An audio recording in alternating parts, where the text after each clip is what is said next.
Hello, good evening everyone. अरे ये class cancel नहीं होगी यार। फर्स्ट क्लास तो रखी नहीं थी, मतलब 2 हफ्ते बाद हम मिल रहे हैं ना। तो फर्स्ट वीक में तो ये था कि अ, अभी सिलेबस खत्म हुआ है, थोड़ा 1 हफ्ते का ब्रेक टीचर्स को भी चाहिए होता है। और उसके नेक्स्ट वीक में बेटा लास्ट ट्यूसडे मैंने इसलिए कैंसिल की क्योंकि आप लोगों को बताया नहीं गया था कि पढ़ के क्या आना है। तो आप लोग प्रिपेयर कर सके, कुछ तो पढ़ के आओगे ना। रिवीजन तो तब होगा ना जब सेल्फ स्टडी करके आओगे। सीधा मैडम ही पढ़ाए, मैडम ही रिवीजन कराएं, ऐसा थोड़ा ना होता है। बहुत मिस किया। नहीं, मैं बिल्कुल नहीं भूली कि मेरी क्लास है। उल्टा लोग भूल गए थे तो मैंने याद दिलाया कि जल्दी से कनेक्ट करो, मेरी क्लास है। मैं नहीं भूली थी। ऐसे थोड़ा ना लक्ष्यंस को भूल जाऊंगी। तुमसे तो अगली साल सिलेक्शन में मिलना है। Good evening, good evening. Yes. पर हाँ, ये ज़रूर हुआ था, मैं दिन में सो गई, इतना थक गई थी। तो मैं उठी और मुझे लगा आज वेडनेसडे है, और मुझे लगा मैंने पीपीटीज नहीं बनवाई। तो तुरंत मैंने उठते ही मैसेज किया, एआईआर बैच में ये जाएगा, अर्जुना में ये जाएगा। तो मैंने कहा अर्जुना तो आज नहीं है। एआईआर बैच का तो मुझे फिर भी स्ट्रेस रहता है, बिकॉज पीवाईक्यूज बनवाने होते टाइम लगता है। मैंने कहा अर्जुना तो आज नहीं है। मैंने कहा अर्जुना नहीं, ओ आज तो ट्यूसडे है, लक्ष्य है, लक्ष्य की है मेरी हमारी पीपीटी बनी हुई है। यस। तो पढ़कर आए हो, पहले मुझे ये बताओ। Let me know. ओहो, आज अरविंद जी दूसरी आईडी से हैं। यही आंखों में धोखा, हाँ। खुश रहिए सुभाष, अरुण, अक्षा, आशीष, बसंत, दिव्यांश। मेरी आंखों को धोखा तो नहीं हो रहा, नहीं नहीं। हाँ। यस। गौरव, राकेश, जगपाल, सीमा, आयरा, इशिका, सनी, मुस्कान, रोहित, अमरीश, अनुज, सुभाष, जितिन, रामजन, मरियम, मोहित, मोहंक, पल्लवी, सिद्धार्थ, गीतांजलि, देवराज, खुशी, मुकेश। इतने जल्दी जल्दी जल्दी वो चल रहे हैं, पढ़ के नहीं आए हो। जिंदा क्यों हो फिर तुम लोग, मेरा खून जलाने के लिए?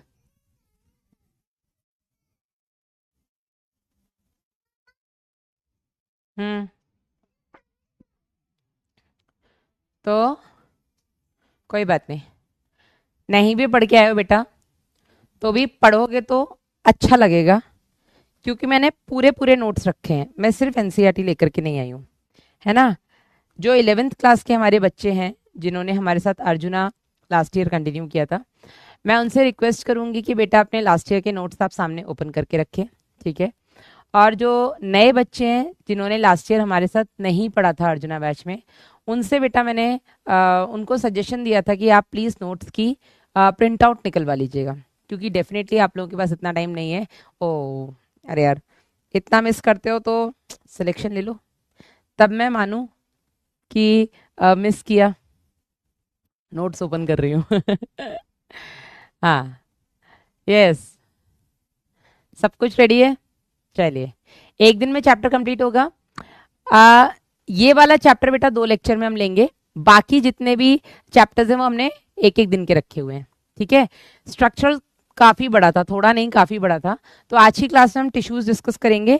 नेक्स्ट क्लास में बेटा हम लोग कॉकरोच और फ्रॉग पढ़ लेंगे। इसके बाद बेटा जितने भी आपके लेक्चर मतलब चैप्टर्स हैं, बाकी सारे चैप्टर्स एक एक लेक्चर में हम कंप्लीट करवाएंगे। इस चैप्टर को हमारे 2 लेक्चर्स लगेंगे, तो इन टोटल हम अभी 10 हफ्ते मिलने वाले हैं, जिसमें आज अपना पहला हफ्ता है। ठीक है। चलिए, तो शुरू करते हैं। अरे राम राम राम अमन, बस चलो। यस। So let's start. प्राणियों में संरचनात्मक संगठन, structural organisation and animals. NEET में वेटेज बेटा इस चैप्टर का कितना है आप सबको पता है। नीट में इस चैप्टर से 3 क्वेश्चंस आते हैं। कितने? 3 क्वेश्चंस। ऑल्दो हम हमेशा ये मान के चलते हैं कि एक क्वेश्चन बेटा आपका टिश्यूज से आता है। ठीक है। एक क्वेश्चन आपका कॉकरोच से आता है, और एक क्वेश्चन आपका फ्रॉग से आता है। लेकिन नीट 2025 में 3 क्वेश्चंस आए थे, तीनों के तीनों क्वेश्चंस आपके फ्रॉग से थे। हैप्पी बर्थडे सिद्धांत। अच्छा, बाकी सब्जेक्ट्स में आपके रिवीजन स्टार्ट हो गए हैं क्या? फिजिक्स का तो सिलेबस आज ही खत्म हुआ है। बॉटनी में रिवीजन चल रहा है, नहीं चल रहा है? वासु अपना टीवी देख रहा है। 2 फेब से एग्जाम है अनूपा, मेरी तरफ से कंप्लीट है। अभी एवोल्यूशन का टेस्ट हुआ था, कैसा रहा? मुझे अच्छे लगे क्वेश्चंस देख करके, मुझे लगा बच्चों से बन जाएंगे। हाँ जी,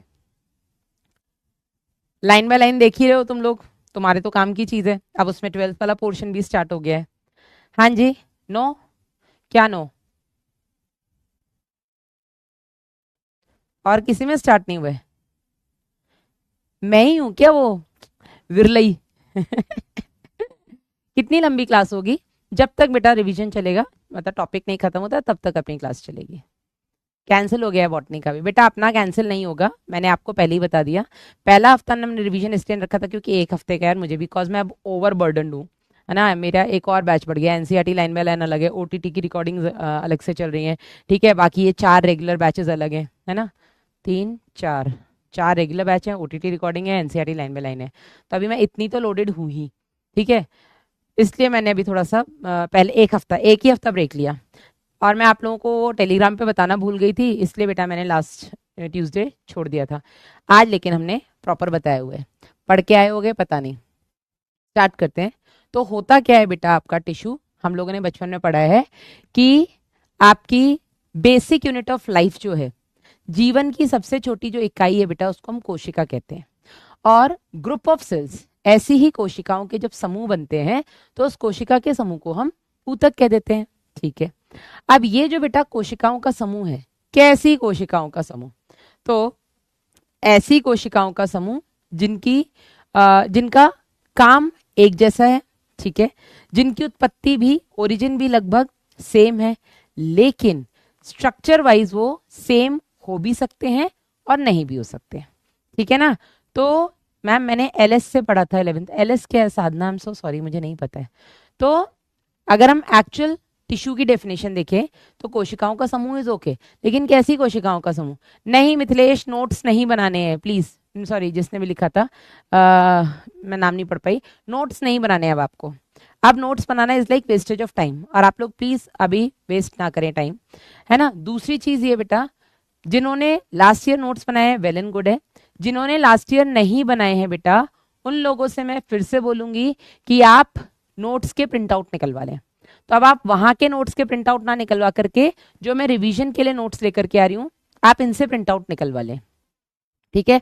चलिए, तो ग्रुप ऑफ सेल्स, ऐसे सेल्स का ग्रुप जिनका सेम फंक्शन है और जिनका सेम ओरिजिन है, बट स्ट्रक्चर वाइज वो सेम हो भी सकते हैं और नहीं भी हो सकते हैं। फिर हमने देखा था कि जो टिश्यूज होते हैं इनमें आपको डिवीजन ऑफ लेबर देखने को मिलता है, ठीक है। डिवीजन ऑफ लेबर मतलब कि काम का, आपको श्रम का विभाजन देखने को मिलता है कि कुछ पर्टिकुलर ग्रुप ऑफ सेल्स मिलके ये काम करेंगे, ये मिलके ये काम करेंगे। तो यहाँ पर आपको डिवीजन ऑफ लेबर देखने को मिलता है, जो कि यूनिसेलुलर ऑर्गेनिजम्स में जनरली नहीं देखने को मिलता है, क्योंकि जो एक कोशिकीय जीव है उसमें सारा काम घूम फिर के एक ही कोशिका को करना है। लेकिन ऊतक स्तर जैसे ही देखने को मिलता है हमें, वहां पर कुछ ग्रुप ऑफ सेल्स अलग अलग काम के लिए डिवाइडेड हो जाते हैं, ठीक है। फिर हमने ये देखा था बेटा, study of tissue is histology, ऊतकों के अध्ययन को बेटा हम भौतिकी कहते हैं। धीरज बोल रहे हैं मैम आप केवल क्वेश्चन कराइए, हम नोट्स रिवीजन करके आएंगे, ऐसा। सिद्धांत बोल रहे हैं मैम नोट्स के प्रिंट आउट कैसे करें, ये अच्छा क्वेश्चन है। देखो नोट्स के प्रिंट आउट करने के लिए आपको क्या करना है, आप जैसे ही इस क्लास के ऑप्शन में जाएंगे तो आपको क्लास नोट्स का ऑप्शन मिलता है, आप क्लास नोट्स के ऑप्शन में जाइएगा। क्लास नोट का जब पीडीएफ खुलेगा, उस पीडीएफ को आप ऊपर 3 बिंदी दिखेंगी उस पर क्लिक करिएगा तो डाउनलोड का ऑप्शन आएगा, आप उसको डाउनलोड कर लीजिएगा। डाउनलोड करने के बाद आप उसको अपने ही व्हाट्सएप पे या जिससे भी आपको प्रिंट करवाना है उससे शेयर कर दीजिए, और उनको इतना बोल देना इसका प्रिंट आउट निकलवाना है, वो निकाल के दे देंगे। क्वेश्चन लाऊं? ये नहीं पढ़ोगे?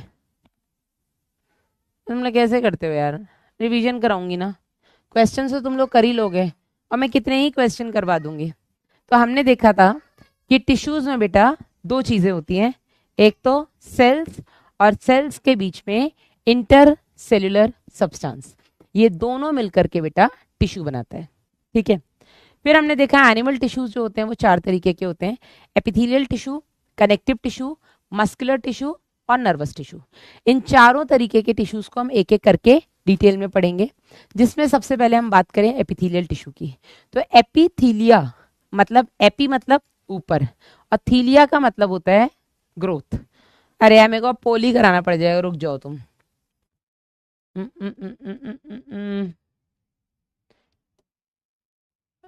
मल्टीपल चॉइस, सिंगल चॉइस, चलो तो पोल करा लेते हैं।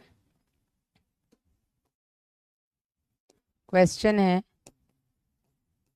रिवीजन कैसे करें, नहीं, इससे आइडिया मिल जाएगा ना बेटा, बट अल्टीमेटली मेजोरिटी विंस। ठीक है, जिसकी मेजोरिटी होगी वो ही जीतेगा। सबसे पहला नोट्स रिवाइज कराऊं मैं। दूसरा, मैं एनसीईआरटी रीडिंग कराऊं। नोट से रिवीजन करवाऊं या एनसीईआरटी से रिवीजन करवाऊं।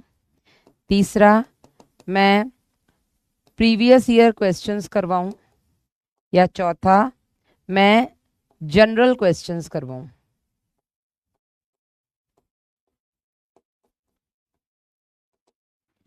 प्रीवियस ईयर क्वेश्चंस मतलब जो अभी तक पिछले 13 सालों में पूछे गए हैं।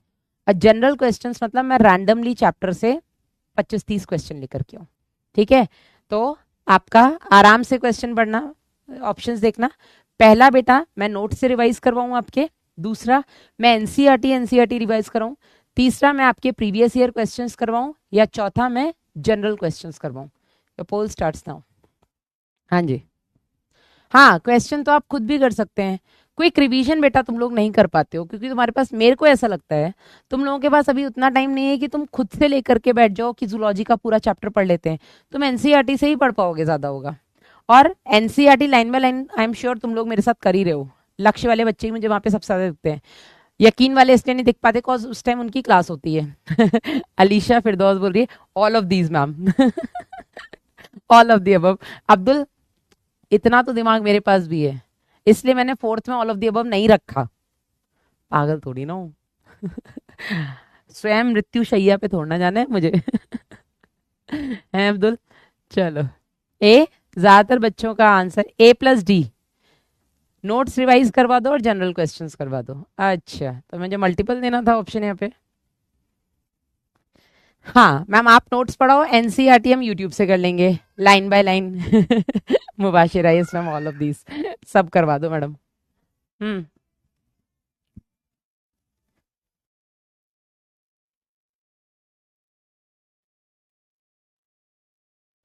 यस।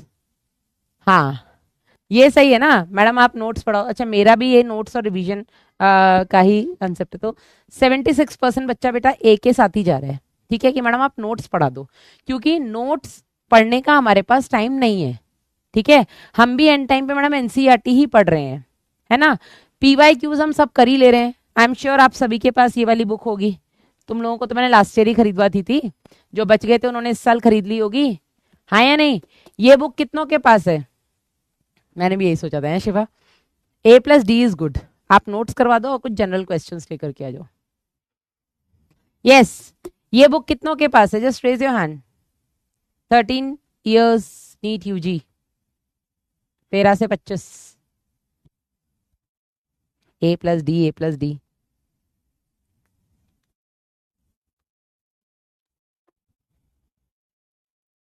मेरा टियारा भी टूट गया है। टूट गया है मतलब उसमें अब वो बात नहीं रही है। मैं तो तुम लोगों के टियारा का वेट कर रही हूँ। जल्दी से आओ सिलेक्शन के बाद मिले टियारा लेके। और तो कुछ मैं तुमसे मांगती नहीं हूँ, दो ही चीजें मांग रही हूँ, एक सिलेक्शन, एक टियारा। इतना तो कर ही सकते हो तुम लोग मेरे लिए। ठीक है, चलिए। तो हमने देखा था 12 years वाला है, कोई बात नहीं। 2025 का पेपर मैं आप लोगों को टेलीग्राम पे डाल दूंगी। ठीक है, तो 13 साल का हो जाएगा। इतना तो तुम्हारे लिए मैं कर ही सकती हूँ। चलिए, तो उपकला ऊतक संयोजी एक एक करके हम पढ़ लेते हैं। एपिथेलियल टिश्यू में एपी और थीलिया का मतलब होता है, एपी मतलब ऊपर, थीलिया मतलब वृद्धि, ग्रोथ। तो एपिथेलियल टिश्यू एक ऐसा टिश्यू है जो किसी दूसरे टिश्यू के ऊपर ग्रोथ करता है।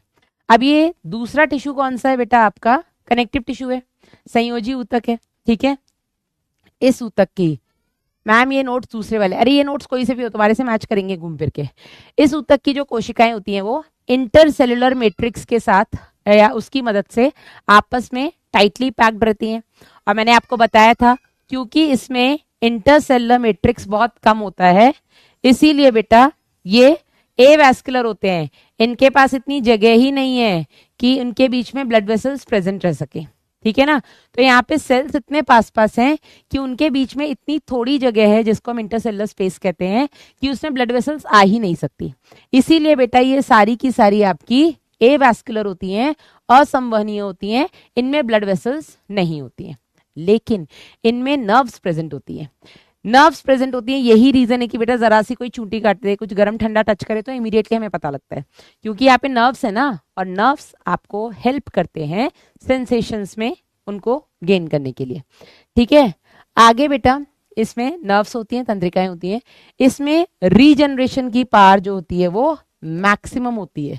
ठीक है, इनमें बाकी सभी टिश्यूज के कंपैरिजन में मैक्सिमम रीजनरेशन की पावर होती है, यानी कि ये बढ़िया मतलब डिवाइड कर सकते हैं। जैसे यहाँ पर कट लगा, 2 दिन में देखो वापस से नई स्किन बन जाएगी, पता भी नहीं लगेगा कहाँ कट लगा था। ठीक है ना, तो इसमें रीजनरेशन की असीम क्षमता होती है, बढ़िया डिवाइड करते हैं, बढ़िया से घाव बढ़ते हैं, है ना। अब ये जो बेटा आपके एपिथेलियल सेल्स होते हैं, ये एक पतली अकोशिकीय एवैस्कुलर झिल्ली के ऊपर रेस्ट करते हैं, और उस पतली एक वैस्कुलर झिल्ली को बेटा हम आधार झिल्ली या बेसमेंट मेम्ब्रेन कहते हैं।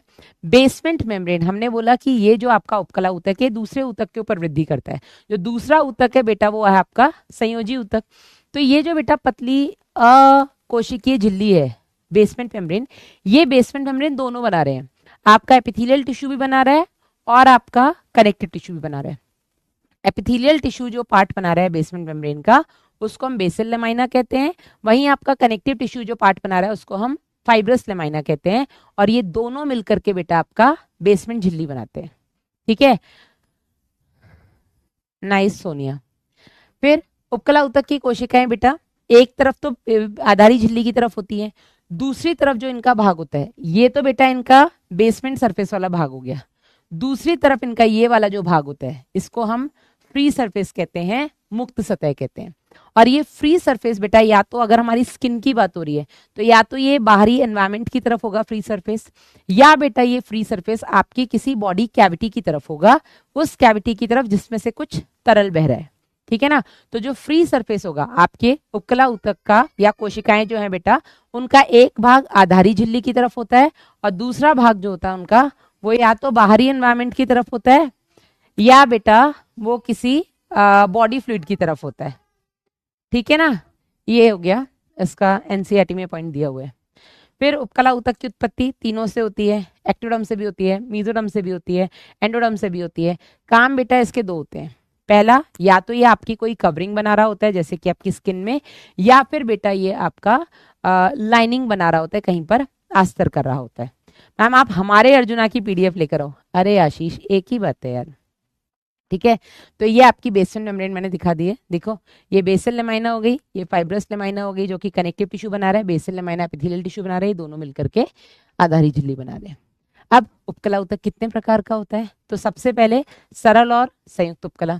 सिंपल एपिथेलियम वो एपिथेलियम जिसमें सारे के सारे सेल्स आपके सिंगल लेयर में अरेंज होते हैं, वहीं कंपाउंड एपिथेलियम में जो सेल्स होते हैं वो 2 या 2 से ज्यादा लेयर्स में अरेंज हो सकते हैं। ठीक है, जो कंपाउंड एपिथेलियम होता है क्योंकि इसमें मल्टीपल लेयर में सेल्स अरेंज है तो बेटा ये एक तरीके से प्रोटेक्शन देने का काम करता है। वहीं आपका सिंपल एपिथेलियम जो होता है इसमें सारे सेल्स सिंगल लेयर में अरेंज हैं तो ये एक तरीके से लाइनिंग बनाता है, अस्तर बनाता है। ठीक है, इसके बाद बेटा जो आपका सिंपल एपिथेलियम है ये भी आपका 4 तरीके का होता है। सबसे पहला हो गया आपका सिंपल स्क्वामस, दूसरा हो गया आपका, अच्छा ये भाई जनरल वाला हो गया। ठीक है, हम एक एक करके इनको आगे पढ़ते हैं। सबसे पहले बेटा हम बात करेंगे आपके सिंपल स्क्वामस एपिथेलियम की। जो सिंपल स्क्वामस एपिथेलियम होता है इसमें जो आपके सेल्स होते हैं वो फ्लैट होते हैं, टाइल के समान होते हैं। क्योंकि बेटा ये फ्लैट टाइल के समान होते हैं इसको हम पेवमेंट उपकला कहते हैं, और इनके जो सेल्स होते हैं उनकी इर्रेगुलर बाउंड्रीज होती हैं, ऐसे किनारे जैसे जो नदी के किनारे होते हैं ना, ऐसे लहर के समान, बेटा किनारे बोल रही हूँ मैं, नदी की जो लहरें होती हैं लहर के समान इनके किनारे होते हैं। और क्योंकि बेटा इनके वेवी या इर्रेगुलर बाउंड्रीज होती हैं इसलिए हम इनको टेसिलेटेड एपिथेलियम भी कहते हैं। तो टाइल लाइक होने की वजह से हम इनको पेवमेंट एपिथेलियम बोलते हैं, और वेवी अपीयरेंस होने की वजह से हम इसको टेसिलेटेड एपिथेलियम बोलते हैं। काम बेटा इसका, अच्छा इसका न्यूक्लियस कैसा होगा, बिल्कुल फ्लैट न्यूक्लियस होगा, सेंटर में होगा। काम की अगर हम बात करें तो जहां कहीं भी बॉडी में डिफ्यूजन होगा या जहां कहीं भी बॉडी में फिल्ट्रेशन कुछ छानना होगा वहां पर बेटा आपका सिंपल स्क्वामस एपिथेलियम प्रेजेंट होगा। अब कहां कहां पर ये सब होता है, तो छानने का काम ब्लड का, आपकी बॉडी में ब्लड को छाना जाता है। अब ब्लड को केवल और केवल आपके किडनी के जो नेफ्रॉन्स होते हैं वहां पर छाना जाता है। नेफ्रॉन का वो भाग जहां पर ब्लड छनता है उसको हम बोमेन्स कैप्सूल कहते हैं। और बोमेन्स कैप्सूल की जो लाइनिंग होती है वो आपकी सिंपल स्क्वामस एपिथेलियम की बनी होती है, जिसको हम पोडोसाइट्स कहते हैं। ठीक है, इसके अलावा बेटा और जहां कहीं भी डिफ्यूजन होना है, जब हम बात करते हैं बेटा डिफ्यूजन की, तो डिफ्यूजन आपकी बॉडी में कहाँ कहाँ होता है? आपकी एल्वियोलाई जो है फेफड़ों में, उनके और ब्लड वेसल्स के बीच में। तो फेफड़ों की एल्वियोलाई की जो आपकी लाइनिंग होती है उसको हम न्यूमोसाइट्स कहते हैं। ठीक है, आपकी ब्लड वेसल्स में जो सिंपल स्क्वामस एपिथेलियम होता है उसको हम एंडोथीलियम कहते हैं।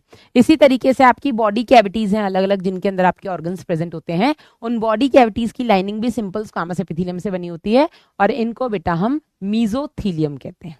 ठीक है, यहां तक आगे बेटा बात करते हैं नेक्स्ट आपका सिंपल क्यूबॉइडल एपिथेलियम की।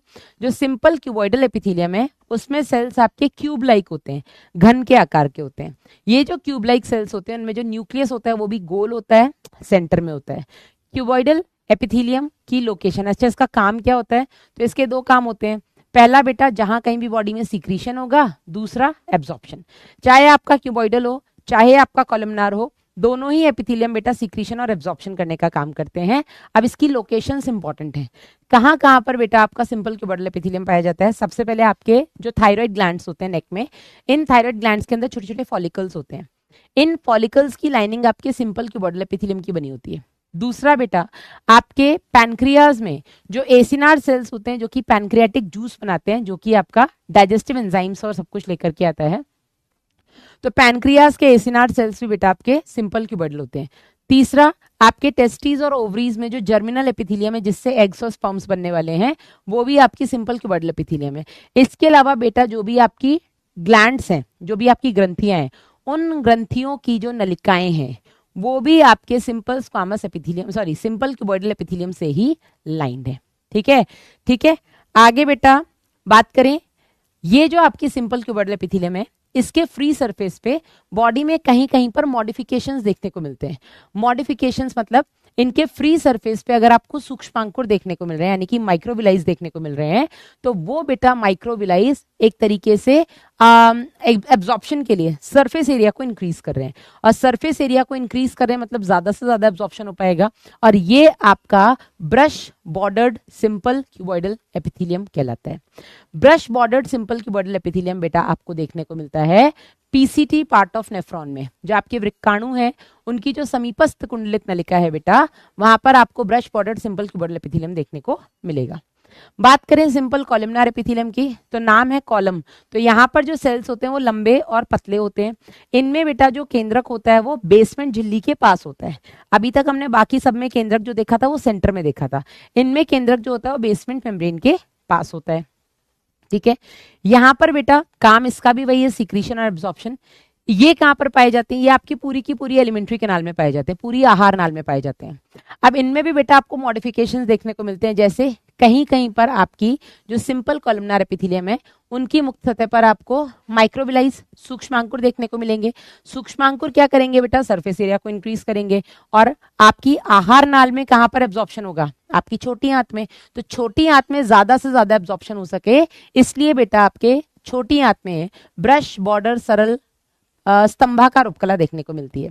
वहीं अगर हम बात करें आपके अगर कॉलमनार एपिथेलियम की मुक्त सतह पर पक्षमाभ यानी कि सीलिया पाए जाएंगे, तो सीलिया क्या करेंगे? सब्सटेंसेस को एक स्पेसिफिक डायरेक्शन में मूवमेंट करवाते हैं। और ये स्पेसिफिक डायरेक्शन में जो मूवमेंट होता है बेटा, ये आपके फेलोपियन ट्यूब और आपके ब्रोंक्यूल्स में होता है। ये आपके नीट में पिछले सालों में 3 बार पूछा जा चुका क्वेश्चन है, 3 बार। ठीक है, कि आपकी पक्षमाभी स्तंभाकार उपकला कहाँ पाई जाती है? तो आपके श्वसनिकाओं में और आपके क्या कहते हैं इसको, अंडवाहिनी या फेलोपियन नलिका में देखने को मिलते हैं। ठीक है ना, यहां तक डन है?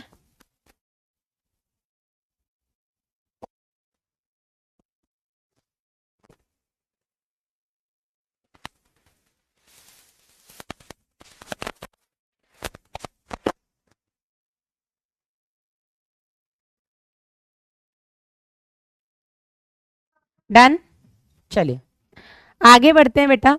इसके बाद हम बात करते हैं, ये देखो ये सारे, ये सिंपल स्क्वामस हो गई, सिंपल क्यूबोइडल हो गई, सिंपल कॉलमनार हो गई, ये आपकी स्यूडो स्ट्रेटिफाइड कूट स्तरित जिसको हम बोलते हैं, ठीक है। ट्रांजिशनल एपिथेलियम जो आपको ब्लैडर में देखने को मिलेगी, स्ट्रेटिफाइड स्क्वामस जिसके ऊपर केराटिन की लेयर नहीं है, और स्ट्रेटिफाइड स्क्वामस जिसके ऊपर आपकी डेड प्रोटीन केराटिन की लेयर बनी हुई है, ठीक है। चलो बात करते हैं कूट स्तरित उपकला की। कूट स्तरित जिसको कि हम बेटा स्यूडो स्ट्रेटिफाइड बोलते हैं। तो कूट स्तरित को हम कूट मतलब जो फॉल्स स्ट्रेटिफाइड है, ये एक्चुअल में लेयर्ड नहीं है, पर ये दिखती है कि ये लेयर्ड है। और उसका रीजन क्या है बेटा? हमारी पुरानी यादें। मतलब क्या, तुम्हारे वाले नोट्स लेकर के आऊं? 11th में नहीं पढ़ी हूं, मुझे कुछ समझ में नहीं आ रहा है। मनीषा भारद्वाज, मैं आपसे हाथ जोड़ के विनती करती हूँ बेटा, अगर आपने 11th नहीं पढ़ी और आपको समझ में नहीं आ रहा तो ये मेरी गलती नहीं है। आपको एक हफ्ते पहले मैंने प्रॉपर टेलीग्राम पे वीडियो बना के डाला है कि प्लीज आप लोग ये चैप्टर पढ़ के आइएगा, एनिमल टिश्यूज वाला पोर्शन हम उसको रिवाइज करेंगे next Tuesday. This was the only reason कि मैंने ये चैप्टर लास्ट ट्यूसडे को नहीं लिया था रिवीजन में। अगर इसके बाद भी बेटा आप नहीं पढ़ करके आए तो ये आपकी गलती है, मेरी गलती कैसे है? मैं 1 साल में 2 साल का सिलेबस तो नहीं पढ़ाऊंगी, आप यकीन बैच में थोड़ी ना है। यकीन बैच में हमारा फर्ज होता है कि हम पूरी साल में 2 साल का सिलेबस पढ़ाते हैं और उसके बाद हम क्वेश्चंस प्रैक्टिस कराते हैं रिवीजन में, ठीक है। वहां पर रिवीजन में क्वेश्चन प्रैक्टिस इसलिए कराया जाता है क्योंकि हमें पता है हमने पूरी साल इनको 15 चैप्टर पढ़ाए हैं। यहां पर बेटा मैं क्वेश्चन प्रैक्टिस क्यों नहीं करा रही हूँ, उसका रीजन है कि इस साल हमने केवल 12th पढ़ा है, 11th आप लोग भूल चुके हैं। तो मैं 11th को क्विक रिवाइज ऐसे करवा दूंगी, तुम्हारे बस पे छोड़ दिया तो तुम नहीं पढ़ने वाले हो, ठीक है। मैमड़ा बुलाऊं? आप पुरानी यादें हैं, बिल्कुल बुलाओ यार, तुम मैमड़ा मैमड़ा जो बुलाना है बुलाओ, पढ़ाई करो यार। तुम सिलेक्शन पे आके मेरे को मैमड़ा माइक पे बोल देना, मेरे को कोई दिक्कत नहीं, बस तुम सिलेक्शन लेकर हो, ठीक है। हमारे वाले नोट्स लाओ शबनम, इतनी क्या दिक्कत हो रही है? एक ही तो बात है यार, सबका कंटेंट तो एक ही है, एक एक लाइन तो मैं पढ़ा नहीं रही हूँ, सिर्फ मैं समझाने का काम कर रही हूँ। हमारे नोट से पढ़ा दो हैं अरुण साहब। तो एक काम करते हैं, ये वाला चैप्टर तुम नए वाले नोट से पढ़ लो, अगले जो चैप्टर हम ब्रीदिंग वाला तुम्हारे नोट से पढ़ लेंगे, ओके। इतना एहसान कर दोगे मुझ पे? मैम न्यू नोट्स ही गुड है यार, एक ही बात है, नोट्स का कंटेंट आपको सेम मिलेगा, लिखने का तरीका ऊपर नीचे थोड़ा अलग हो सकता है, कंटेंट आपको सेम ही मिलेगा, कुछ भी अलग नहीं मिलेगा। डॉक्टर अरुण, बाकी आज और नेक्स्ट क्लास में झेल लो क्योंकि इस चैप्टर के मैं बनवा चुकी हूँ। ब्रीदिंग वाले से मैं आप लोगों के लास्ट ईयर के नोट्स उठा लूंगी, ठीक है। इतना हम कर सकते हैं मेरे लिए, ओके धन्यवाद। तो कूट स्तरित को बेटा हमने कूट स्तरित क्यों बोला था? क्योंकि ये इसमें स्तंभाकार कोशिकाएं होती हैं। स्तंभाकार कोशिकाएं इसमें अलग अलग साइज की होती है, कोई छोटी कोई बड़ी कोई बहुत बड़ी। तो अलग अलग साइज की कॉलमनार सेल्स होने की वजह से जो इनका न्यूक्लियस है वो अलग अलग पोजीशन पे लोकेटेड होता है, और अलग अलग पोजीशन पे क्योंकि न्यूक्लियस होता है तो ऐसा लगता है माइक्रोस्कोप में देखने पर कि केंद्रक अलग लाइन में अरेंज्ड है, मतलब 3 लेयर से बने हैं, 4 लाइन में अरेंज है तो 4 लेयर से बने हैं, पर एक्चुअल में सारे के सारे ये सिंगल लेयर में ही अरेंज्ड हैं। बस सेल्स का साइज अलग होने की वजह से न्यूक्लियस की पोजीशन वेरी करती है, ठीक है।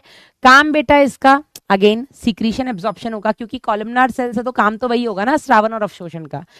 और ये कहाँ पर पाई जाती हैं? ये आपके रेस्पिरेटरी ट्रैक्ट में, ठीक है, आपके श्वास नाल श्वसनी में पाई जाती हैं। श्वसनिका में आपकी सीलिएटेड कॉलमनार एपिथेलियम पाई जाती है, आपके ट्रैकिया और ब्रोंकाई में आपकी स्यूडो स्ट्रेटिफाइड एपिथेलियम पाई जाती है, ठीक है। चलिए फिर हम बात करते हैं आपके कंपाउंड एपिथेलियम की। तो कंपाउंड एपिथेलियम 2 तरीके की है, पहली हो गई आपकी संक्रमित उपकला, दूसरी हो गई आपकी स्तरित उपकला। संक्रमित उपकला जिसको हम ट्रांजिशनल एपिथेलियम कहते हैं। ट्रांजिशनल इसलिए कहते हैं क्योंकि ये ट्रांजिट करता है।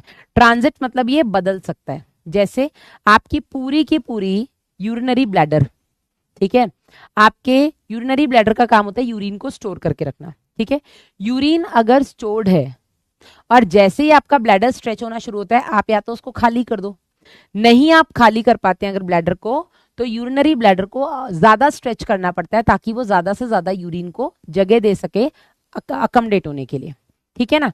तो यहां पर बेटा जहां कहीं भी इस तरीके से आपके ब्लैडर को, जहां कहीं भी आपकी बॉडी में ऑर्गन को फैलना है ताकि वो जगह बना सके, वहां पर बेटा आपकी ट्रांजिशनल एपिथेलियम प्रेजेंट होगी। ट्रांजिशनल एपिथेलियम एकमात्र ऐसी एपिथेलियम है जिसमें जो आधारी झिल्ली है, बेसमेंट मेम्ब्रेन है, वो एब्सेंट होती है। ठीक है, यहां पर रेस्टिंग फेज में और स्ट्रेचिंग के फेज में किस तरीके का बदलाव होता है वो आप देख सकते हैं। और ये बेटा आपको देखने को मिलता है आपके ब्लैडर में, ब्लैडर तक जो यूरिन लेकर के आ रहे हैं उस यूरेटर में, आपकी किडनी के पेल्विस एरिया में, और जो यूरेथ्रा होता है मूत्र मार्ग उसका जो शुरुआती भाग है वहां पर भी यही आपका ट्रांजिशनल एपिथेलियम प्रेजेंट होता है। बात करें स्ट्रेटिफाइड, ट्रांजिशनल का तो एनसीईआरटी में कोई जिक्र ही नहीं है। बात करें स्ट्रेटिफाइड एपिथेलियम की, तो स्ट्रेटिफाइड मतलब स्ट्रेटा, जो कई सारे लेयर्स की बनी हुई है। ठीक है, यहां पर बेटा जो नीचे वाली लेयर होती है वो घनाकार या स्तंभाकार कोशिकाओं की हो सकती है, बीच में 2 से 3 लेयर्स आपके हेक्सागोनल सेल्स की होती है, और टॉप लेयर किस तरीके के सेल्स की है वो डिसाइड करने वाली है कि ये आपका किस तरीके का एपिथेलियम है। अगर आपकी टॉप लेयर चपटी कोशिकाओं की बनी है तो ये स्क्वामस हो जाएगी, स्ट्रेटिफाइड स्क्वामस। अगर यहाँ पर घनाकार कोशिकाएं हैं तो स्ट्रेटिफाइड क्यूबॉइडल, और अगर यहाँ पे लंबी कोशिकाएं हैं तो स्ट्रेटिफाइड कॉलमनार। अब यहाँ पर भी बेटा जो स्ट्रेटिफाइड आपकी स्क्वामस है उसके ऊपर केराटिन की लेयर है या नहीं है, इस पे डिपेंड करता है ये केराटिनाइज्ड है या नॉन केराटिनाइज्ड है। केराटिन वाला आपका स्ट्रेटिफाइड केराटिनाइज्ड स्क्वामस एपिथेलियम देखा जाता है आपके हेयर्स में, नेल्स में, स्किन पे, जानवरों के सींग में, उनके पंखों में, पक्षियों के पंखों में, और उनके खुर में, वहां पर आपको स्ट्रेटिफाइड केराटिनाइज्ड स्क्वामस एपिथेलियम देखने को मिलता है। स्ट्रेटिफाइड नॉन केराटिनाइज्ड कहाँ देखने को मिलता है बेटा, जैसे आपकी मुख गुहा अंदर वाली, ठीक है, ग्रसनी, वेजाइना, इसके अलावा जो आपका एनल कैनाल होता है वहां पर। सिर्फ इसकी लोकेशन याद करनी है और कुछ भी याद नहीं करना है। ठीक है, स्ट्रेटिफाइड क्यूबॉइडल कहाँ देखने को मिलता है, जितने भी आपके ग्लैंड्स की बड़ी नलिकाएं हैं, ठीक है, जैसे आपकी अग्नाशय नलिका हो गई, लार ग्रंथियां हो गई, इनकी जो बड़ी बड़ी नलिकाएं हैं वहां पर आपको स्ट्रेटिफाइड क्यूबॉइडल एपिथेलियम देखने को मिलेगा। स्ट्रेटिफाइड कॉलमनार आपको कंजक्टाइवा में देखने को मिलता है। बस, ठीक है। बात करते हैं बेटा आपके, ये देखो यहाँ पर जहां जहां येलो लाइनिंग दिखाई हुई है यहाँ पर आपका संक्रमित उपकला पाया जाता है। ये पेल्विस एरिया हो गया, ठीक है, ये यूरेटर हो गया, ठीक है, यहाँ पर आपका पूरा ये संक्रमित उपकला पाई जाती है, और ब्लैडर की भित्ति में, साथ ही साथ मूत्र मार्ग के शुरुआती भाग में, इनिशियल पार्ट ऑफ यूरेथ्रा। आगे बात करें बेटा, ये आपकी एनसीईआरटी का डायग्राम है, ठीक है, ये संयुक्त उपकला का डायग्राम हो गया। इसके बाद हमने देखा था जो विशिष्ट उपकला है, ठीक है, विशिष्ट उपकला में आप ये दोनों छोड़ दो, ठीक है, जो विशिष्ट उपकला है इसमें आप इन दोनों को छोड़ दो, ये आपके काम का नहीं है। आपको विशिष्ट उपकला में केवल और केवल ग्रंथिल उपकला पढ़ना है, यानी कि ग्लैंडुलर एपिथेलियम पढ़ना है। तो मैं इस वाली स्लाइड को हटा ही देती हूँ ना, एक काम करती हूँ, पढ़ना ही नहीं है तो। जो आपकी ग्रंथिल उपकला होती है बेटा, यहाँ पे ग्रंथियां पाई जाती हैं। अब ग्रंथियां बनाता कौन है, तो ग्रंथियां आपकी सरल घनाकार या सरल स्तंभाकार कोशिकाओं के मॉडिफिकेशन से बनती हैं। हाँ, एक मिनट बेटा, है ना।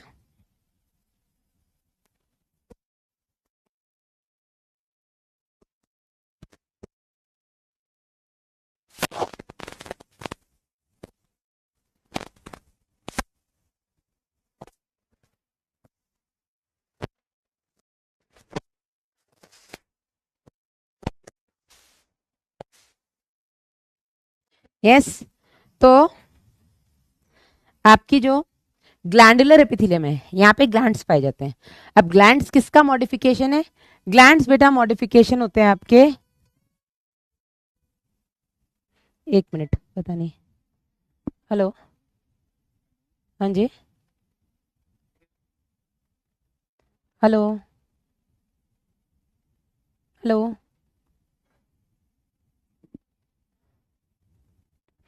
रजा कह रहा है मैम आपकी भी कितनी और क्लास है। रजा भाई ये आखिरी है, आज मेरी 3 हो गई, कल मेरी 4 क्लास है, सुबह 9 बजे से 1 बजे तक, फिर 4 बजे से 8 बजे तक, कल बहुत ही हेक्टिक हो जाएगा। ठीक है, जो भी है खैर। तो ग्रंथिल उपकला बेटा, जो ग्रंथियां होती हैं, वो जो ग्लैंड्स होते हैं, वो ग्लैंड्स आपके क्यूबॉइडल और कॉलमनार सेल्स के मॉडिफिकेशन से बनते हैं। ऐसे क्यूबॉइडल या कॉलमनार सेल्स जो किसी पर्टिकुलर केमिकल को बना करके सिक्रीट करते हैं, सिंथेसाइज करके सिक्रीट करते हैं, उन सेल्स को बेटा हम ग्लैंड्स बोल देते हैं। और ये जो ग्लैंड्स होते हैं इनको हम फिर क्लासिफाई करते हैं। सबसे पहले हम क्लासिफाई करते हैं बेटा इनको कि इनमें कितनी कोशिकाएं हैं। तो अगर एक ही कोशिका ग्लैंड का काम कर रही है तो ये यूनिसेलुलर ग्लैंड हो जाएगा। और अगर कई सारी कोशिकाएं मिलकर के एक ग्लैंड बना रही हैं और फिर कोई केमिकल रिलीज करी तो इसको हम मल्टीसेलुलर ग्लैंड कह देंगे। यूनिसेलुलर ग्लैंड का एग्जाम्पल बेटा आपकी पूरी बॉडी में केवल दो तरीके के ग्लैंड्स होते हैं। एक आपकी पूरी आहार नाल में म्यूकस ग्लैंड्स होते हैं, श्लेष्मा ग्रंथियां, कलश कोशिकाएं इनको हम बोल देते हैं। ठीक है, ये श्लेष्मा का स्राव करती है। म्यूकस, म्यूकस एक चिपचिपा सा पदार्थ होता है। ठीक है, दूसरा बेटा जो आपका मल्टीसेलुलर ग्लैंड है इसमें, अच्छा दूसरा यहाँ पे आ जाते हैं आपके पैनेट सेल्स। नीट 2016 में यहाँ से क्वेश्चन आया है। अरे यार, आपके नीट 2016 में यहाँ से क्वेश्चन आया है कि जो पैनेट सेल्स होते हैं बेटा, ये पैनेट सेल्स लाइसोजाइम नाम के एक एंजाइम का सिक्रीशन करते हैं, जो अगर आपकी आंत में कोई माइक्रो पहुंच गया है उसको मारने का काम करते हैं। इन दो ग्रंथियों को अगर आप छोड़ दें, श्लेष्मा ग्रंथि और पैनेट कोशिकाओं को अगर आप छोड़ दें, तो आपकी बॉडी में जितने भी ग्लैंड्स हैं सारे के सारे मल्टीसेलुलर हैं। ठीक है, किसी का भी नाम ले लो, सारे मल्टीसेलुलर हैं। दूसरा बेटा अगर हम बात करें कि ये आपका यूनिसेलुलर मल्टीसेलुलर का एग्जाम्पल हो गया। इसके अलावा बेटा अगर हम बात करें आपके कोशिकाएं, ये जो ग्रंथियां हैं ये अपने स्राव को किस तरीके से रिलीज करती हैं, जो भी ये बना रही हैं, जो भी सिक्रीशन ये कर रही हैं, उसको ये पहुंचा कैसे रही हैं अपने टारगेट, अपने लक्ष्य तक, उसके बेसिस पे बेटा तीन तरीके के ग्लैंड्स होते हैं। पहला होते हैं आपके एक्सोक्राइन ग्लैंड्स, दूसरा एंडोक्राइन ग्लैंड्स, तीसरा मिक्स्ड ग्लैंड्स। जो एक्सोक्राइन ग्लैंड्स होते हैं बेटा इनको हम बहिस्रावी ग्रंथियां बोलते हैं, एंडोक्राइन को हम अंतःस्रावी बोलते हैं, और मिक्स्ड को हम हेट्रोक्राइन या मिश्रित ग्रंथियां कहते हैं। एक्सोक्राइन ग्लैंड्स बेटा ऐसे ग्लैंड्स होते हैं जिनके पास अपनी नलिका होती है, अपनी डक्ट्स होती हैं, और अपनी डक्ट्स के सहारे ये अपने स्क्राव को अपने लक्ष्य तक पहुंचा देते हैं। जैसे मुझे यहाँ से दूसरे रूम तक कुछ भेजना है तो मैं खुद चल के चली जाऊं और पकड़ा के आ जाऊं। ठीक है, तो ये हो जाएगा बेटा एक्सोक्राइन ग्लैंड। एक्सोक्राइन ग्लैंड्स के जो सीक्रीशंस होते हैं उसमें आपका लार हो सकता है, काम आपके ईयर्स के अंदर मोम हो सकता है, ये ऑयल हो सकता है जो स्किन पे आ रहा है, पसीना हो सकता है। ठीक है, जो स्तन ग्रंथियां होती हैं जो कि दूध का स्राव करती हैं। ठीक है, ये सारी की सारी बेटा आपकी एक्सोक्राइन ग्लैंड्स हैं जो अपनी नलिका से अपने स्राव को अपने लक्ष्य तक भेजती हैं। एंडोक्राइन ग्लैंड्स क्या होती हैं बेटा? एंडोक्राइन ग्लैंड्स ऐसी ग्लैंड्स होती हैं जिनके पास अपनी नलिकाएं नहीं होती हैं, तो इनको बेटा अपने स्राव को अपने लक्ष्य तक भेजने के लिए रक्त की या लसिका की जरूरत पड़ती है।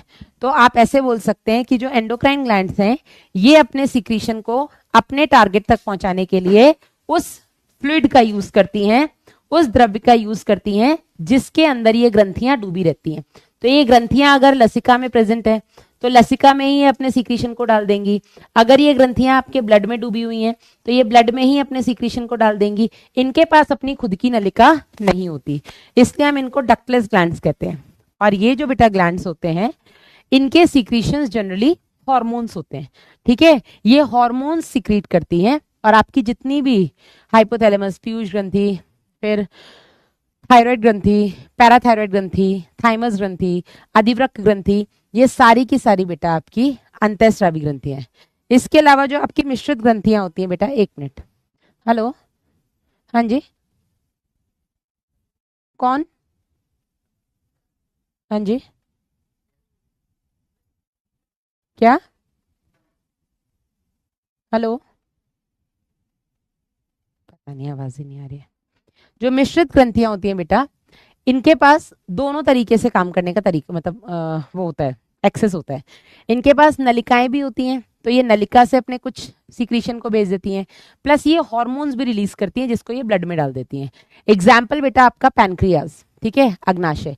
अग्नाशय बेटा अग्नाशयी रस निकालता है जिसको ये अग्नाशयी नलिका से भेजता है, तो ये इसका बहिस्रावी भाग हो गया। और प्लस ये कुछ हार्मोन्स रिलीज करता है जिसको ये सीधा ब्लड में डालता है, ब्लड से अपने टारगेट तक पहुंचाता है। तो ये दोनों तरह काम करता है। अग्नाशय हो गया, आपके गोनाड्स हो गए, मेल्स में टेस्टिस, फीमेल्स में ओवरीज, ये आपके मिक्स्ड ग्लैंड्स होते हैं। ठीक है, आगे बढ़ते हैं बेटा। इसके बाद इंपॉर्टेंट टॉपिक है आपकी कोशिका संधि, सेल जंक्शंस। सेल जंक्शंस होते क्या है बेटा? पड़ोसी सेल्स के बीच में किस तरीके के व्यवहार हैं, आप उसको बोल सकते हैं कि दो आपस में पड़ोसी सेल्स किस किस तरीके से जुड़े हो सकते हैं। सेल जंक्शंस आपको सब में देखने को मिलते हैं। एपिथेलियल में भी देखने को मिलते हैं, कनेक्टिव टिश्यू में भी देखने को मिलते हैं, मसल्स में भी देखने को मिलते हैं और न्यूरॉन्स के बीच में भी देखने को मिलते हैं। ये जो बेटा सेल जंक्शंस होते हैं ये 3 तरीके के होते हैं, दृढ़ संधि टाइट जंक्शन, आसंजी संधि एडेरिंग जंक्शन और अंतराली संधि या अवकाश संधि गैप जंक्शंस। जो जंक्शंस होते हैं बेटा ये यहां से आपके नीट में 2-3 बार क्वेश्चन पूछा गया है, तो ये भी इंपॉर्टेंट टॉपिक है। वो बात और है कि अभी ये फिलहाल आपके सिलेबस में है नहीं तो हम कुछ कह नहीं सकते, ठीक है। तो यहाँ पर बेटा टाइट जंक्शंस का काम होता है पड़ोसी सेल्स को एकदम टाइटली ज्वाइन करके रखना ताकि उनके बीच से कोई चीज लीक ना कर जाए। अडेरिंग जंक्शंस का काम होता है पड़ोसी कोशिकाओं को केवल जोड़े रखना। टाइट जंक्शन क्या कर रही है, उनके बीच से रिसाव को रोक रही है, लीकेज को रोक रही है। अडेरिंग जंक्शंस केवल पड़ोसी कोशिकाओं को जोड़ के रख रही है। और गैप जंक्शंस का काम होता है दोनों नेबरिंग सेल्स के साइटोप्लाज्म को आपस में कनेक्ट करना। साइटोप्लाज्म कनेक्ट रहेंगे तो एक सेल के साइटोप्लाज्म से दूसरे सेल के साइटोप्लाज्म में इजीली ट्रांसफर हो जाएगा आयंस का, स्मॉलर मॉलिक्यूल्स का, और अगर जरूरत है तो एट टाइम्स लार्जर मॉलिक्यूल्स भी बेटा एक सेल के साइटोप्लाज्म से दूसरे सेल के साइटोप्लाज्म में ट्रांसफर हो सकते हैं थ्रू दीज गैप जंक्शंस। ठीक है, ये हो गए आपके जंक्शंस। इसी के साथ बेटा खत्म होता है आपका एपिथेलियल टिश्यू। और ये कोशिका संधियां सभी ऊतक में पाई जाती हैं। ये आपके जंक्शंस हैं। मैंने आपको जो पढ़ाया बेटा वो इंटरडिजिटेशन पढ़ाया है, डेस्मोसोम्स नहीं पढ़ाया है, इसको हम हटा सकते हैं वैसे। ठीक है, अब हम आ जाते हैं संयोजी ऊतक पे। कितना है क्या? ठीक है, अभी तो आधा हुआ है। एपिथेलियल सबसे बड़ा था, कनेक्टिव तो अभी ज्यादा पढ़ना ही नहीं है, ब्लड वगैरह हम आगे ही पढ़ते हैं। तो बात करें कनेक्टिव टिश्यू की, तो कनेक्टिव टिश्यू का सबसे पहले ओरिजिन क्या है? तो कनेक्टिव टिश्यू बेटा आपके मीजोडर्म से ओरिजिनेट होता है। ठीक है, इसके बाद कनेक्टिव टिश्यू के काम क्या होते हैं? तो कनेक्टिव टिश्यू का काम होता है आपकी बॉडी के टिश्यूज और ऑर्गन्स को आपस में कनेक्ट करके रखना। इसका काम होता है बेटा आपकी बॉडी को प्रोटेक्शन देना, सपोर्ट देना आपके ऑर्गन्स को। और इसके अंदर क्योंकि आपका ब्लड और लिम्फ भी आता है, और अभी हमने देखा था ब्लड हार्मोन्स को लेकर जा रहा है। ब्लड केवल हार्मोन्स को ही नहीं, वो हार्मोन्स के साथ साथ आपकी बॉडी में बहुत सारी जरूरी और वेस्ट हैं जिनको ट्रांसपोर्ट करता है। तो ब्लड आपकी बॉडी में देखा जाए तो मेन सर्कुलेटिंग मीडियम होता है जो चीजों को एक जगह से दूसरी जगह तक ट्रांसपोर्ट करता है, यानी कि परिवहन करता है। ठीक है ना। बात करें बेटा इसके स्ट्रक्चर की, तो संयोजी ऊतक को बेटा हमने कई तरीके से क्लासिफाई किया हुआ है। सबसे पहले बेटा आपके ढीले संयोजी ऊतक, जिसको हम लूज कनेक्टिव टिश्यू बोलते हैं, शिथिल बोल देते हैं। दूसरे आपके सघन संयोजी ऊतक, और तीसरा बेटा आते हैं आपके विशिष्ट स्पेशलाइज्ड कनेक्टिव टिश्यू। विशिष्ट में भी 2 हैं, एक आपके कंकाली, दूसरे आपके रक्त। रक्त को बेटा हमने यहाँ नहीं पढ़ना है, इसको शरीर द्रव्य तथा परिसंचरण चैप्टर में पढ़ाया जाएगा। बाकी बेटा जो आपके ऊतक है इनको हम पढ़ेंगे। सबसे पहले हम बात करते हैं ढीले संयोजी ऊतक की।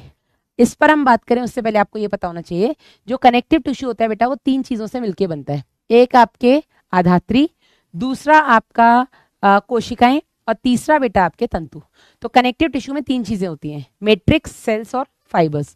जो मैट्रिक्स होता है बेटा इसका, वो मैट्रिक्स आपका ओके हेल्प ले, जो मैट्रिक्स होता है बेटा इसका, वो मैट्रिक्स या तो लिक्विड हो सकता है या सेमी लिक्विड हो सकता है। ठीक है, तरल या अर्ध तरल हो सकता है, जो म्यूकोपॉलीसेक्राइड्स का बना है। और ये बेटा उन्हीं कोशिकाओं के द्वारा बना होता है जो कोशिकाएं इसके अंदर डूबी हुई रहती हैं। ठीक है ना। अब कोशिकाएं कौन कौन सी पाई जाती हैं? तंतुकोरक कोशिकाएं, मैक्रोफेजेस हैं, मास्ट कोशिकाएं हैं, प्लाज्मा कोशिकाएं हैं, आपकी लसिकाणु है, लिम्फोसाइट्स और आपकी वसा कोशिकाएं। इसके अलावा आपके एपेंडाइमल सेल्स भी पाए जाते हैं। 7 तरीके की कोशिकाएं पाई जाती हैं। तंतु बेटा इसमें वैसे तो 3 तरीके के पाए जाते हैं, पर मेनली हम 2 पढ़ते हैं, कोलेजन तंतु, इलास्टिन तंतु। तीसरे रेटिकुलिन तंतु भी यहाँ पर पाए जाते हैं। अब एक एक करके इन कोशिकाओं के बारे में अगर हम देखें तो आपके फाइब्रोब्लास्ट बेटा फाइबर्स बनाने का काम करते हैं। फाइबर्स, कोलेजन और इलास्टिन फाइबर्स, यही कोशिकाएं बेटा आपके आधात्री भी बना रही हैं। सबसे ज्यादा मात्रा में आधात्री भी यही फाइब्रोब्लास्ट बनाते हैं। ये फाइब्रोब्लास्ट आपके सभी कोशिकाओं में सबसे बड़ी और सबसे ज्यादा नंबर में होती हैं। ठीक है, बात करें महाभक्षाणु कोशिकाओं की, तो ये बड़ी बड़ी कोशिकाएं होती हैं जो कि भक्षण करने का काम करती, खा जाती हैं कोई भी फॉरेन बॉडी अगर बॉडी में आई है तो। ठीक है, अब महाभक्षाणु कोशिकाओं को हमारी बॉडी में अलग अलग ऑर्गन्स में अलग अलग नाम से जाना जाता है। जैसे आपके फेफड़ों में इनको डस्ट कोशिकाओं के नाम से जाना जाता है। आपके जो लिवर है, यकृत, उसमें कुफर कोशिकाओं के नाम से जाना जाता है। थाइमस ग्रंथि में हैसल कॉर्पसल्स के नाम से जाना जाता है। प्लीहा, स्प्लीन में रेटिकुलो एंडोथेलियल सेल्स के नाम से जाना जाता है। आपके ब्लड में मोनोसाइट्स के नाम से जाना जाता है और आपके ब्रेन में माइक्रोग्लियल सेल्स के नाम से इनको जाना जाता है। बात करें अगली आपकी मास्ट कोशिकाएं जो होती हैं बेटा, मास्ट कोशिकाओं से 3 तरीके के केमिकल्स रिलीज होते हैं। एक आपका हिस्टामिन, दूसरा आपका सेरोटोनिन, तीसरा आपका हेपारिन। ये जो तीनों केमिकल्स हैं इनके आपको काम पता होने चाहिए। हिस्टामिन वैसो डायलेटर है, ब्लड वेसल्स को फैला देता है, ठीक है। सीरोटोनिन वैसो कॉन्स्ट्रिक्टर है, ब्लड वेसल्स का संकुचन करा देता है। और हेपारिन एंटीकोएगुलेंट है, ये आपके ब्लड को जब वो बॉडी में फ्लो कर रहा है उस टाइम पर जमने नहीं देता है। विकास राय बोल रहे हैं ऊपर से जा रहा है। बेटा लास्ट ईयर नहीं पढ़ा था क्या? और अगर लास्ट ईयर नहीं पढ़ा तो आपको पढ़ के आना चाहिए था। आपके पास अर्जुना 1.0 का लास्ट ईयर का एक्सेस है, नहीं पढ़ रहे हो बेटे तो ये आपकी गलती है ना। फिर आपको पता है सबका सिलेक्शन थोड़ी ना होगा, सिलेक्शन उसका होगा जो पढ़ाई करेगा। ये बात कड़वी लग सकती है सुनने में, लेकिन यही सच्चाई है, ठीक है ना। आप पढ़ोगे बेटा तभी तो सिलेक्शन होगा। आगे बढ़ते हैं। फिर हमने देखा वसा कोशिकाएं। वसा कोशिकाएं जो वसा का संग्रहण करती हैं। वसा क्या है बेटा? आपने जब खाना खाया तो सारा का सारा खाना इंस्टेंट यूज नहीं होता है ना। कुछ खाना ऐसा होता है जो आपकी बॉडी में फैट के फॉर्म में कन्वर्ट हो जाता है, और ये जो बेटा फैट है यही वसा है। ये इमरजेंसी फूड के लिए काम, मतलब जब आपको खाना नहीं खाना है, आप हंगर स्ट्राइक पे 8-8 9 दिन व्रत कर रहे हैं, महीने भर का रोजा रख रहे हैं, उस टाइम पर बेटा ये बॉडी में स्टोर्ड फूड है जो कि आपको एनर्जी देगा, ठीक है। अब इसका काम क्या होता है बेटा? तो ये एक तरीके से इंसुलेटर का काम करता है, बॉडी हीट को बाहर जाने से रोकता है, ठीक है। वसा कोशिकाएं हमारी बॉडी में 2 तरीके की होती हैं। ये मैंने थोड़ा एक्स्ट्रा पढ़ाया था, देखना हो तो देख लेना, वरना छोड़ भी सकते हो। कहाँ कहाँ पाई जाती है वसा, है ना? तो ऊंट के कुबड़ में, मरीनो भेड़ के पूंछ में, ठीक है। वेल मछली की त्वचा के नीचे, हमारी भी त्वचा के नीचे फैट पाया ही जाता है, ठीक है। फिर लसिकाणु, लसिकाणु लिम्फोसाइट्स, ये एक तरीके के डब्ल्यूबीसीज हैं, ठीक है। और ये जो बेटा डब्ल्यूबीसीज होते हैं लसिकाणु, ये आपकी बॉडी में इम्यूनिटी प्रोवाइड करने में हेल्प करते हैं। इम्यूनिटी प्रोवाइड कर रहे हैं मतलब ये एक तरीके से आपकी बॉडी में रोग प्रतिरोधकता देते हैं, ठीक है ना। ये आपकी बॉडी में प्रेजेंट होकर के जो भी इंफेक्शियस एजेंट आपकी बॉडी के अंदर एंटर कर रहे हैं, जो रोगजनक आपकी बॉडी में एंटर कर रहे हैं, उनको मारने का काम करते हैं, ठीक है। इन्हीं लसिकाणु से बेटा आपके प्लाज्मा कोशिकाएं बनती हैं। प्लाज्मा कोशिकाएं क्योंकि लसिकाणु से बनी है तो बेटा इनका भी वही सेम काम होगा, ये भी एंटीबॉडीज का फॉर्मेशन करेंगी, रोगजनक से लड़ने का काम करेंगी। 2 तरीके के तंतु बनते हैं आपके, कोलेजन और इलास्टिन तंतु। दोनों तंतु को बनाने का काम कौन करती हैं? आपके फाइब्रोब्लास्ट सेल्स, ठीक है, जो आपके तंतु कोरक कोशिकाएं हैं, फाइब्रोब्लास्ट, ठीक है, जो आपकी तंतु कोरक कोशिकाएं हैं। यही तंतु कोरक कोशिकाएं बेटा कोलेजन तंतु और इलास्टिन तंतु बनाती हैं।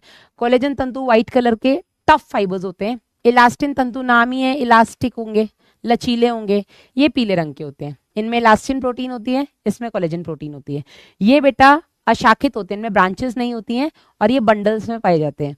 इलास्टिन तंतु बेटा ब्रांच होते हैं, इनमें आपको शाखाएं देखने को मिलेंगी और ये बंडल्स में नहीं पाए जाते हैं, रैंडमली कहीं पे भी अकेले पाए जाते हैं, ठीक है। अब हम बात करते हैं संयोजी ऊतक के प्रकार। तो सबसे पहला हमने देखा था ढीले संयोजी ऊतक, loose connective tissue. Loose connective tissue बेटा, हाँ इसमें रेटिकुलर भी था लेकिन नहीं पढ़ाया, रेटिकुलिन आपकी एनसीईआरटी में जिक्र नहीं किया है। रेटिकुलिन तंतु बेटा आपके स्प्लीन वगैरह में पाए जाते हैं, ठीक है। बात करें आपके ढीले संयोजी ऊतक की, तो इनको हम ढीला इसलिए बोलते हैं क्योंकि इनमें सेल ऑफ फाइबर्स दूर दूर तक सिचुएटेड रहते हैं। इसमें आधात्री ज्यादा होती है, कोशिकाएं और तंतु कम होते हैं, ठीक है, इसलिए हम इनको ढीले संयोजी ऊतक बोलते हैं। इसमें 2 आ गए आपके, अंतराली और वसा।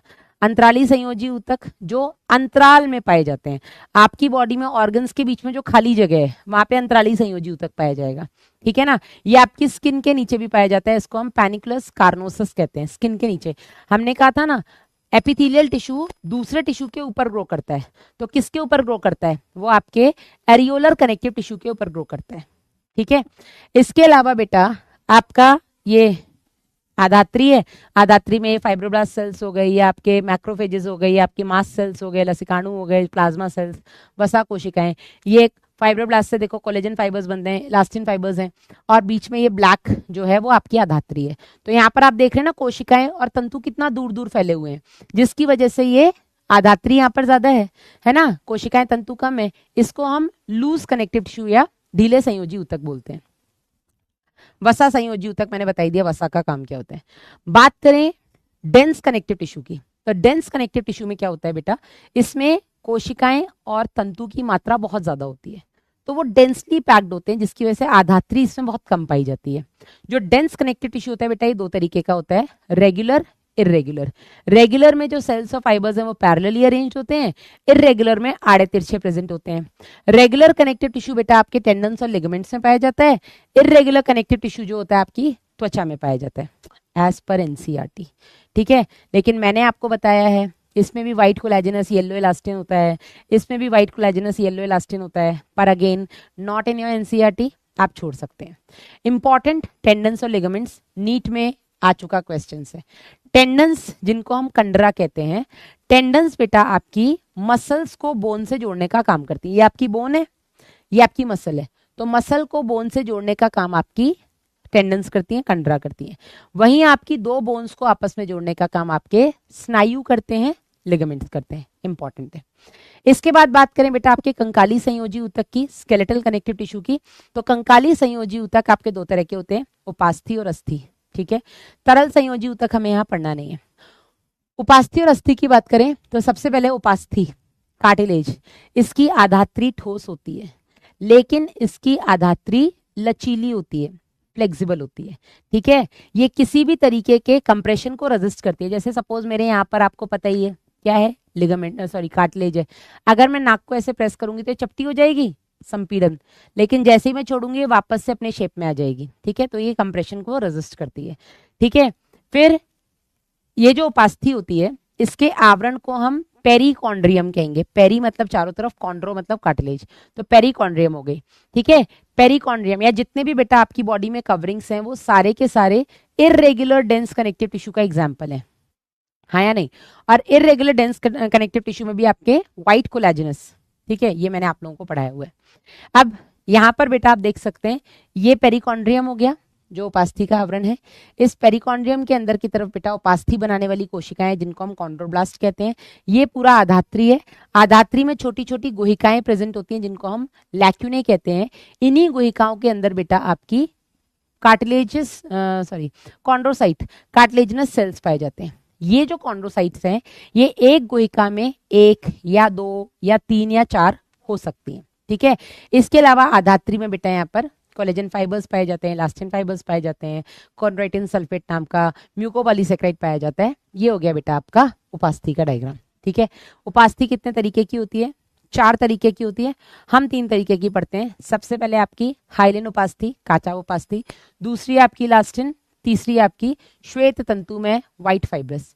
जो हाइलिन उपास्थि होती है बेटा संख्या में सबसे ज्यादा होती है।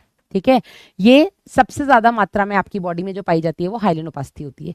इनफैक्ट जब एक बच्चा माँ के गर्भ में होता है उस टाइम पर उसकी बोन्स नहीं बनी होती हैं, उसकी बॉडी में कार्टिलेजेस होती हैं और वो हाइलिन कार्टिलेज होती है, ट्रांसपेरेंट होती है। यही हाइलिन कार्टिलेज जन्म के बाद ऑसिफाई होकर के अस्थि बना लेती है। ठीक है, कहाँ कहाँ पाई जाती है? तो आपके ट्रैकिया में, ठीक है, आपके हाइलिन कार्टिलेज कहाँ पर पाई जाएगी? नेजल सेप्टम में। ठीक है, पसलियों को जो उरोस्थी से जोड़ती है वहां पे भी हाइलिन उपास्थि है। इनफैक्ट जो आपकी फॉल्स रिब्स हैं, 8वीं 9वीं 10वीं जोड़ी जो पसलियां हैं, ये आपकी 7वीं पसली से भी हाइलिन उपास्थि की मदद से जुड़ी हुई है। ठीक है, आपका जो कंठ है, लैरिंग्स, जिसको हम ध्वनि पेटिका कहते हैं, साउंड बॉक्स, वहां पे भी बेटा ज्यादातर आपकी हाइलिन उपास्थि पाई जाती है। बात करें इलास्टिक कार्टिलेज की, तो इलास्टिक कार्टिलेज बेटा इलास्टिक होती है। ठीक है, इलास्टिक लचीली है, बढ़िया। ये बेटा आपके टिप ऑफ नोज पे, ईयर पिन्ना पे, इनफैक्ट आपका जो एपिग्लॉटिस होता है जिसको हम कंठच्छेद बोलते हैं, ये सब आपके इलास्टिक कार्टिलेज की बनी हुई है। बात करें व्हाइट फाइब्रस कार्टिलेज की, तो ये दो जगह बॉडी में देखने को मिलती है। पहला बेटा आपकी जो रीढ़ की हड्डी में कशेरुक दंड होता है ना, इस कशेरुक दंड में कशेरुकियों के बीच में आपकी व्हाइट फाइब्रस, जिसकी वजह से आपको बेंडिंग हो पाती है। ठीक है, और व्हाइट फाइब्रस कार्टिलेज अगर नहीं होता बेटा तो आप बेंड नहीं कर पाते, रोबोट बन के घूमते। और व्हाइट फाइब्रस कार्टिलेज है इसलिए आप बेंड भी बहुत ज्यादा नहीं, मतलब यहाँ पे लचीलापन है पर कम है, पर है तो कम से कम। दूसरा बेटा ये प्यूबिक सिम्फाइसिस, जो आपकी प्यूबिक अस्थि होती है ना, पेल्विक बोन, हिप बोन, उन दोनों को आपस में जोड़ने का काम प्यूबिक, मतलब जो आपस दोनों आपकी पेल्विक बोन्स आपस में जुड़ती हैं वो प्यूबिक पार्ट पे जुड़ती हैं, और ये प्यूबिक पार्ट जहां आपस में जुड़ता है उसको हम प्यूबिक सिम्फाइसिस कहते हैं। यहाँ पर भी आपका व्हाइट फाइब्रस कार्टिलेज होता है। मैंने आपको इसका सिग्निफिकेंस बताया था। डिलीवरी जो होती है, नॉर्मल डिलीवरी, उस टाइम पर ये प्यूबिक सिम्फाइसिस थोड़ा फैलती है और बच्चा आसानी से बाहर आ जाता है। ठीक है, अस्थि की अगर हम बात करें, ये तो आपका लूज कनेक्टिव टिश्यू हो गया ना, ठीक है। हाँ, ये डेंस रेगुलर इरेगुलर हो गया, ठीक है। उपास्थि के प्रकार ये आप देख सकते हैं बेटा। हाइलिन कार्टिलेज कहाँ कहाँ होती है, वाइट फाइब्रस, ये पिन्ना आपकी इलास्टिक कार्टिलेज, ठीक है ना। इसके बाद हम बात करें बेटा संयोजी ऊतक में आपकी अस्थि की, बोन। तो बोन में भी बेटा वही आधात्री कोशिकाएं तंतु पाए जाएंगे। आधात्री, इसकी आधात्री किसकी बनी होगी, ऑसिन प्रोटीन की, ठीक है। इसके कार्टिलेजेस सेल्स इसमें कौन कौन से होंगे बेटा, तो अस्थि बनाने वाली ऑस्टियोब्लास्ट, अस्थि वाली ऑस्टियोसाइट, अस्थि को नष्ट करने वाली ऑस्टियोक्लास्ट, ये कुछ इसमें कोशिकाएं होती हैं। तंतु इसमें कोलेजन पाया जाता है। कैल्शियम आयन है, ऑसिन प्रोटीन है, मिनरल्स इसमें अच्छे होते हैं, इसलिए इसको ठोस अनानम में यानी कि नॉन फ्लेक्सिबल बनाती है, ठीक है ना। आधात्री आपकी इसकी ठोस होती है। फिर मैंने आपको एक लंबी अस्थि की संरचना भी बताई थी, जिसके सिरे को एपिफाइसिस कहते हैं, बीच वाले भाग को डायाफाइसिस कहते हैं, और जो गर्दन होती है उसको हम मेटाफाइसिस बोल देते हैं, ठीक है। मैंने आपको ये भी बताया था कि इसका जो सिरा होता है एपिफाइसिस, यहाँ पर लाल अस्थि मज्जा होती है जहां पर आपके ब्लड सेल्स बनते हैं, ठीक है। जो डायाफाइसिस भाग होता है यहाँ पर पीली अस्थि मज्जा होती है जहां पर वसा का संग्रहण होता है, ठीक है। और मैंने बताया था इसका जो नेक वाला पार्ट होता है, यहाँ पर बेटा नेक पार्ट में एपिफाइजियल प्लेट या मेटाफाइजियल प्लेट होती है। यही एपिफाइजियल और मेटाफाइजियल प्लेट होती है बेटा जो कि एक्चुअल में बोन्स की लंबाई के लिए जिम्मेदार होती है। जब तक आपकी एपिफाइजियल मेटाफाइजियल प्लेट है तब तक बेटा आपकी बोन्स की लेंथ बढ़ती है, आपकी हाइट बढ़ती है। लेकिन एक उम्र के बाद, किशोरावस्था के बाद, प्यूबर्टी के बाद, ये जो बेटा एपिफाइजियल प्लेट होती है नष्ट होने लग जाती है, और जैसे जैसे एपिफाइजियल प्लेट नष्ट होती है आपकी हाइट बढ़नी बंद हो जाती है, ठीक है। यही कारण है कि आपकी उम्र आपकी लंबाई एक उम्र तक ही बढ़ती है, मरते दम तक आप लंबे नहीं होते हो जैसे प्लांट्स में होता है, ठीक है। फिर हमने बोन का स्ट्रक्चर भी देखा था।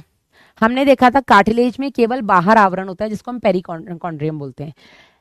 बोन में दोनों तरफ आवरण होता है, बाहर की तरफ पेरीऑस्टियम और अंदर की तरफ एंडोऑस्टियम। दोनों तरफ बेटा आपके ऑस्टियोब्लास्ट सेल्स होते हैं जो कि बोन की लंबाई क्या बोलेंगे, चौड़ाई बढ़ाते हैं, ठीक है। तो यहाँ पर बेटा जो ऑस्टियोब्लास्ट सेल्स हैं ये एंडोऑस्टियम की तरफ भी हैं, पेरीऑस्टियम की तरफ भी हैं। यहाँ पर बेटा जगह जगह पे हेवर्शियन नलिकाएं पाई जाती हैं। हेवर्शियन नलिकाओं से आपकी रक्तवाहिकाएं, लसिका, तंत्रिकाएं, ये सब निकलती हैं। आपके कार्टिलेज में ब्लड सप्लाई नहीं होती है, बोन्स में ब्लड सप्लाई होती है, ठीक है। और इन्हीं हेवर्शियन नलिकाओं को आपस में जोड़ने का काम वोकमैन नलिकाएं करती हैं। और इन हेवर्शियन नलिकाओं के चारों तरफ जो गुहिकाएं होती हैं जिनको हम लैक्यूने कहते हैं, उन गुहिकाओं के अंदर बेटा आपके ये अस्थि बनाने वाली कोशिका, अस्थि कोशिकाएं पाई जाती है जिनको हम अस्थि अणु कहते हैं। तो ये लैक्यूने के अंदर ऑस्टियोसाइट्स पाए जाते हैं, ठीक है। और ये जो बेटा आपके ऑस्टियोसाइट्स हैं ये लैमेले में इस तरीके से अरेंज होते हैं, मतलब अच्छा थैंक यू। ये जो आपके ऑस्टियोसाइट्स होते हैं बेटा, ये ऑस्टियोसाइट्स लैक्यूने में इस तरीके से अरेंज होते हैं कि एक लैक्यूने में एक ही ऑस्टियोसाइट होता है। वहीं अगर हम कार्टिलेज की बात करें तो कार्टिलेज में हमने देखा था कि एक लैक्यूने में 1 2 3 4, वासु नो नो नो ये ग्लास है इसमें, कि वासु प्लीज,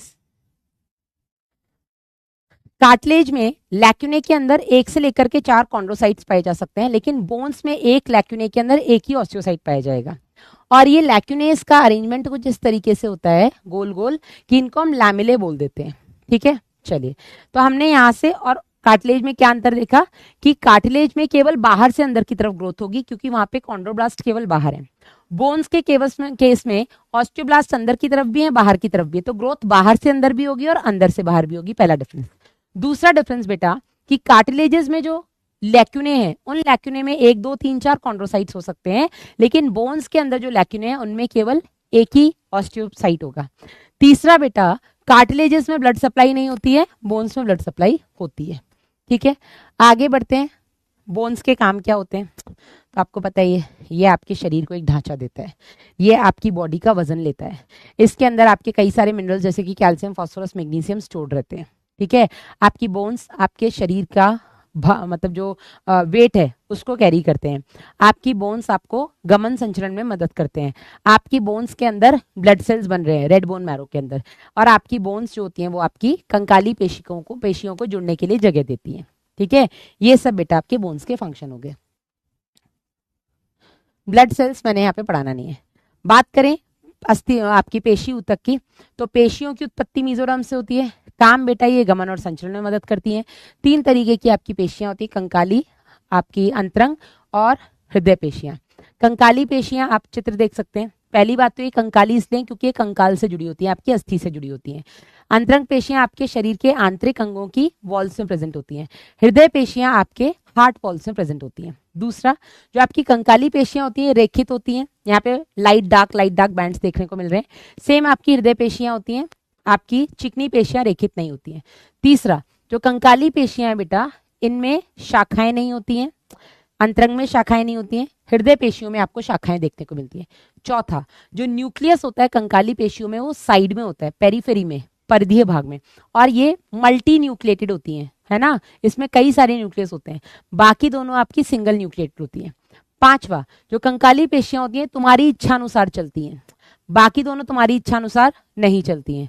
छठा बेटा, जो आपकी कंकाली पेशियां होती हैं ये भी बेलनाकार सिलेंड्रिकल, ये भी सिलेंड्रिकल, लेकिन आपकी जो विसरल मसल्स होती हैं ये आपकी स्पिंडल शेप्ड होती हैं, इनके दोनों जो एंड्स हैं वो एकदम नुकीले होते हैं।